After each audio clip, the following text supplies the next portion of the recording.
स्थान है जिस पे आके सुखिया भी, दुखिया भी, गरीब भी, अमीर भी, रोगी भी, स्वस्थ भी भूल जाते हैं अपने हालात को। परंतु यही अवस्था अगर वो अपने जीवन में अपना लें तो उनकी बेचैनी मिट सकती है। हाँ जी, राधा स्वामी, अगर आप रोगी हो या आप दुखी हो या आप बेचैन हो तो आप ये सत्संग अवश्य सुनिए। इसे महाराज जी ने बताया कि अगर हम बेचैन हैं तो हमारी बेचैनी का निवारण, हमारी समस्याओं का निवारण किस तरह हो सकता है, हम किस तरह अपने जीवन से दुख को और बेचैनी को दूर कर सकते हैं। तो आप सत्संग के आखिर तक बने रहे। राधा स्वामी। स्थान है जिस पे आके सुखिया भी, दुखिया भी, गरीब भी, अमीर भी, रोगी भी, स्वस्थ भी भूल जाते हैं अपने हालात को। परंतु यही अवस्था अगर वो अपने जीवन में अपना लें तो उनकी बेचैनी मिट सकती है। क्यों मिट सकती है कि जिन चीज़ों के पीछे हम संसार में भागते हैं उनकी तासीर, उनका गुण हमें सुख शांति देने वाला कदापि नहीं है। यहाँ जब आके बैठते हैं तो हमें शांति मिलती है। कुछ समय के लिए हम भूल जाते हैं हमें क्या तकलीफ़ है, क्या रोग है, क्या परेशानी है। वो भूलने वाली वस्तु क्या है? कौन सी चीज़ हमें यहाँ आने के बाद भुला देती है? सभी लोग यहाँ अलग अलग चीज़ों के पीछे नहीं भागते। सभी को इंतज़ार रहता है कि सत्संग के वचन सुने जो हमारे जीवन को संवारते हैं और इस जीवन के बाद भी इस जीव को मुक्ति देता है। ये जीव बहुत जन्मों से परेशान है। ये तो अब तो सिर्फ हमें वर्तमान काल में देखते हैं हमारी हालात को, कहने को सुखी कह सकते हो, लेकिन जब वास्तविक जीवन में देखोगे तो कोई भी सुखी दिखाई नहीं देता है। बाहर से दिखाई देने में तो अपना दुख बहुत कम ही लोग बताते हैं, प्रकट नहीं करते किसी के सामने।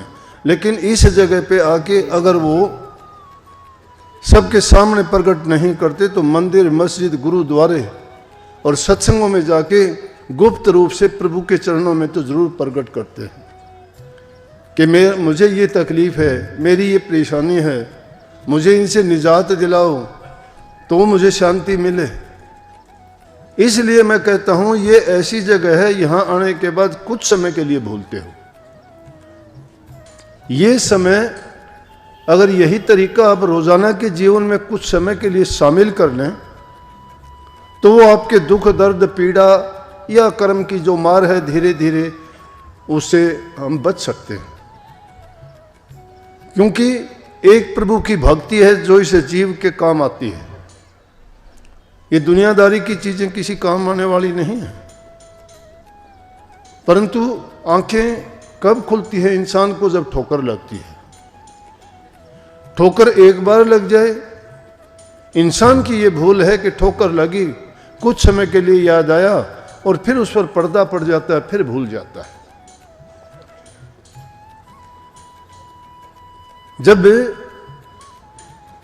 ये वादा करता है कि मैं ये करूंगा, मैं वो करूंगा, आइंदा ऐसा नहीं करूंगा, जब परेशानियों से घिरा होता है तब इसको याद आता है। इसलिए महापुरुषों ने फरमाया कि दुख में सुमन सब करे, सुख में करे ना कोई, जो सुख में सुमन करे तो दुख काहे को हो।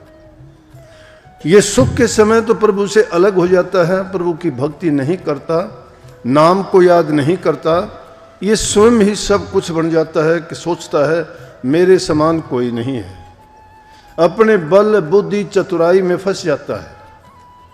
परंतु वो चंद रोज की खुशी तो आपको दे सकते हैं।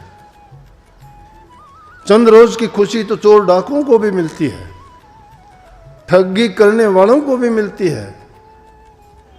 वो अपनी चालाकी से, अपने होशियारी से, अपनी बुद्धि से कुछ ऐसे कर्म कर लेते हैं जिसके सोचते हैं कि मुझे इन चीज़ों में खुशी मिलेगी, मेरी इच्छाएं पूरी होंगी, मेरी ज़रूरतें पूरी होंगी, लेकिन कितने समय के लिए।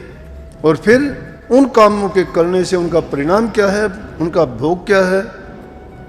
उनका भोग है उसको दुख होना।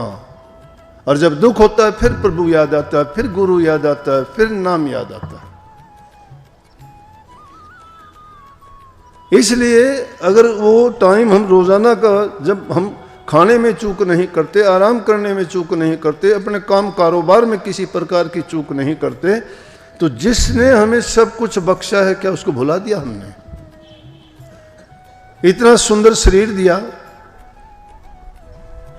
कितनी सुंदर आंखें दी, हाथ दी, कर्मेंद्रिय और ज्ञान इंद्रिय जितनी भी दी, जो इंसान को प्राप्त है वो किसी दूसरे जीव को नहीं मिला। लेकिन फिर भी कितना एहसान फरोमोश है कि जिसने हमें सब कुछ दिया उसी को भूल बैठे। तो जब उसको भूलोगे तो काल के हाथ में फंसोगे। इसलिए ये काल और माया की जेल है जिसमें जीव बंधा हुआ है, और काल और जाल की जेल से बचाने के लिए ही संत प्रकट होके आते हैं। संत उस मेघ की तरह से होते हैं जो तपती हुई धूप में, गर्मी में बरसात करके हर जीव की, हर पंछी की, पृथ्वी की वातावरण को बदल देते हैं, ठंडा कर देते हैं। संत भी इसी प्रकार से ऐसी जगह में प्रकट होते हैं जहां जीवों को 3 ताप से दुखी हैं, रोग लगे हैं, और उन तीनों तापों से वो तड़फते हैं जीव। तो संतों को दया आती है, वो उनके लिए अपना ना समय देखते हैं, ना अपना कोई किसी प्रकार की खुशी देखते हैं, ना वो आराम देखते हैं। दूसरे जीवों के लिए, उनके कल्याण के लिए, उनके हित के लिए अपना सर्वस्व न्यौछावर कर देते हैं, लगाते हैं। दुनिया में आए हैं, ये भी एक कर्म का खेल है, और उस कर्म के परिणाम के कारण ही हम छोटे बड़े, गरीब अमीर हैं, दुखी सुखी भी उसी के कारण से हैं। ये पिछले जन्मों का ही परिणाम है कि कोई तो यहाँ बादशाह, राजा, बाबू, सेठ, साहूकार बना बैठा है, और कोई जो है खाक छानता है जंगलों की 2 वक्त की, जिसको रोटी भी नहीं है। कर्म का खेल है ये। लेकिन अब अगर हमने भुला दिया तो आगे हमारे लिए भी यही परिणाम तैयार होगा। ये बुद्धि है इंसान की, संसार के पदार्थों में लगा दी तो इसमें बड़ी बड़ी खोज कर ली। संसार के पदार्थों में खुशी ढूंढता, उनमें खुशी नहीं है, शांति नहीं है, संतोष नहीं है किसी भी चीज में। हम आशा करते हैं आपको सत्संग अच्छा लगा होगा। कृपा महाराज जी की इन बातों को अपने जीवन में अवश्य उतारे। राधा स्वामी।